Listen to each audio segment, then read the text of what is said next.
Most empires announced themselves with steel. The Abbasids announced themselves with ink. While other powers expanded through conquest, the Abbasid Caliphate discovered something far more durable than force. They learned that the true lever of power was not land, nor armies, nor even gold. It was knowledge. And once knowledge was organized, funded, and centralized, it became something else entirely. It became a system. History remembers the Islamic Golden Age as a miracle, a sudden explosion of wisdom. Scholars translating ancient texts, physicians advancing medicine, mathematicians reshaping how numbers worked, astronomers mapping the heavens with astonishing precision.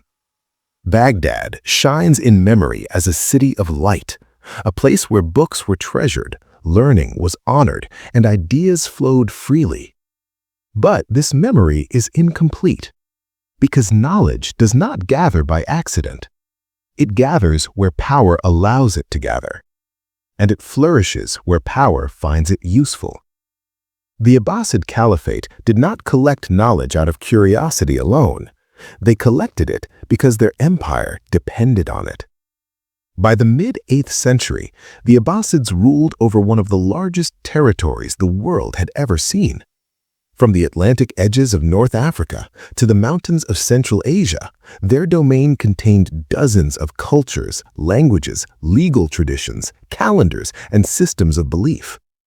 No army could hold such a world together forever. Force could conquer territory, but it could not manage complexity. The Abbasids understood this early. If their empire was to survive, it needed more than soldiers. It needed coordination, prediction, uniformity. It needed something quieter. So, instead of pouring endless wealth into expansion, they invested in administration, and administration required knowledge.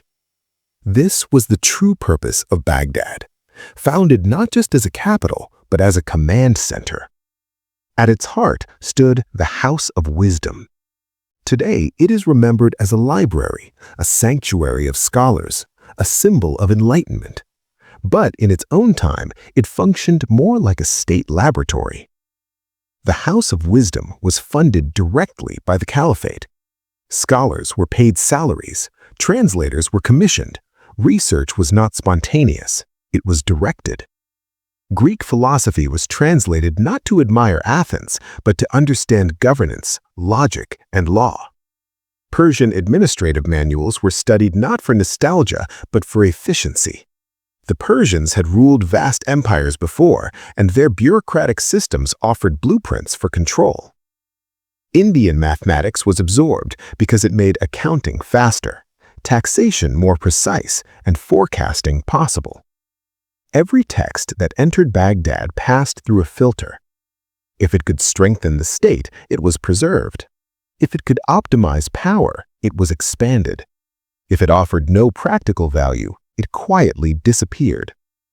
Translation was not cultural generosity, it was acquisition.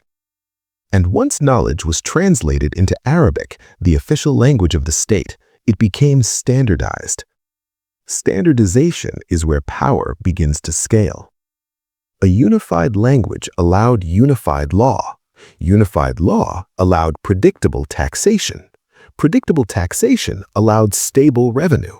And stable revenue allowed the empire to breathe. But the most subtle achievement of the Abbasid knowledge was not law or math, it was time. Astronomy under the Abbasids is often portrayed as spiritual or philosophical, but its most important function was administrative.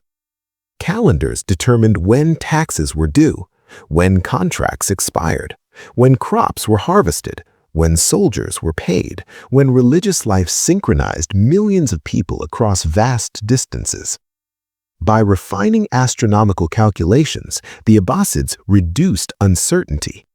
And uncertainty is the enemy of control.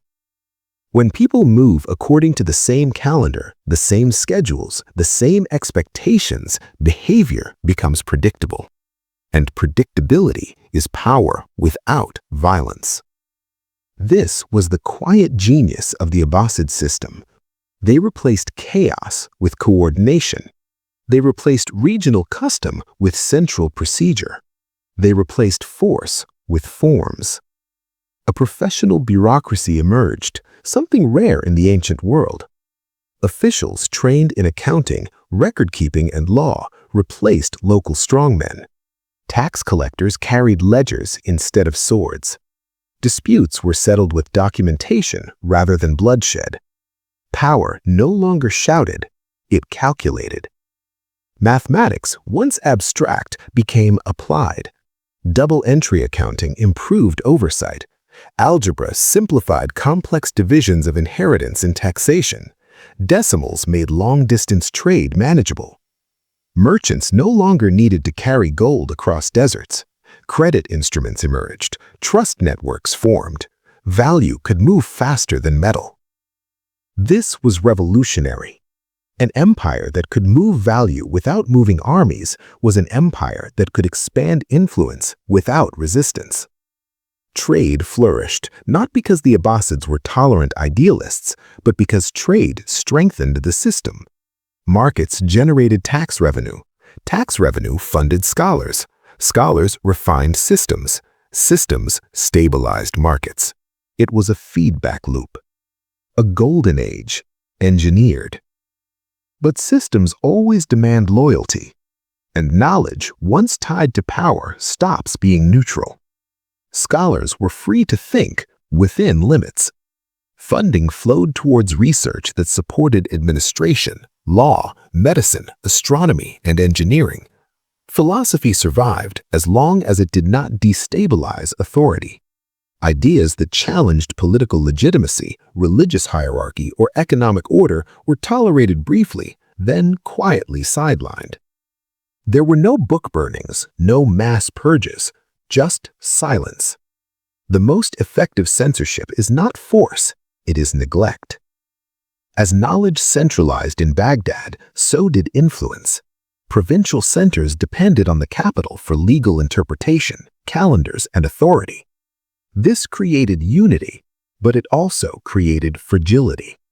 Because when a system depends on a center, the center becomes a single point of failure.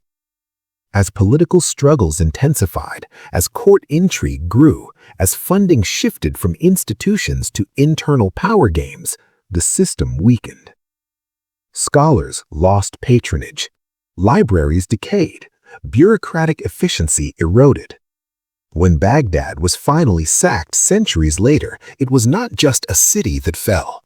It was a network. Knowledge dispersed, systems fractured.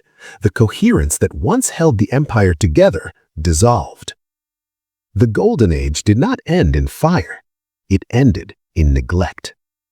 Today, the story is often told as a tragedy, but the deeper lesson is structural. The Abbasids revealed something timeless. Knowledge is not just enlightenment, it is infrastructure. Whoever builds the infrastructure of thought controls the flow of society. Today, the House of Wisdom has many descendants: universities, research institutions, think tanks, data centers. They shape how problems are framed, which questions are asked, and which solutions are considered acceptable. Funding still directs curiosity. Grants still define relevance. Language still standardizes thought. The mechanisms have not changed, only the scale. The Abbasids understood that weapons win battles, but systems win centuries. And the most powerful systems are the ones that teach people how to measure reality, how to track time, value, obligation, and order. The Islamic Golden Age was not an accident of history. It was a design. A moment when power realized that control does not always need chains. Sometimes it only needs calendars, ledgers, and a quiet agreement about how the world works. History does not repeat itself, but it remembers. And it always remembers the empires that learned how to rule without raising their voice.